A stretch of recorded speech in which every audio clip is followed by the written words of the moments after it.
Welcome to PSR studies. ఈరోజు TS ICET final phase counselling అంటే second phase counselling యొక్క seat allotment అయితే release చేశారు. ఈ సీట్ అలాట్మెంట్ని ఏ విధంగా డౌన్లోడ్ చేసుకోవాలి పూర్తి వివరాలు తెలుసుకుందాం. వీడియో చూసిన వాళ్ళు తప్పకుండా వీడియో లైక్ చేయండి, ఛానల్ని సబ్స్క్రైబ్ చేసుకోండి. నేను కామెంట్ సెక్షన్లో లింక్ ఇస్తాను. ఆ లింక్ పైన క్లిక్ చేస్తే మీరు తెలంగాణ ఐసెట్ అఫీషియల్ వెబ్సైట్కి ఎంటర్ అయిపోతారు. ఎంటర్ అయిపోగానే మీకు ఒకటి రెడ్ కలర్లో స్క్రోలింగ్ అవుతుంది న్యూస్. ఏమని? Download allotment order by signing in through candidate login. అంటే మీ యొక్క సీట్ అలాట్మెంట్ అనేది మీ యొక్క క్యాండిడేట్ లాగిన్లో పెట్టడం జరిగింది. క్యాండిడేట్ లాగిన్లోకి వెళ్ళి డౌన్లోడ్ చేసుకోండి.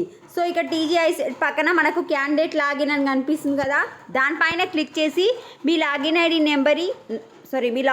Number, TG ICET hall ticket number, password, date of birth, ఇక్కడ కనిపించే ఇమేజ్ ఇవన్నీ ఎంటర్ చేసి సైన్ ఇన్ కొట్టండి. మీకు ఏ కాలేజీలో సీట్ వచ్చిందో అక్కడ పీడిఎఫ్ ఉంటుంది, డౌన్లోడ్ చేసుకొని చూసుకోండి.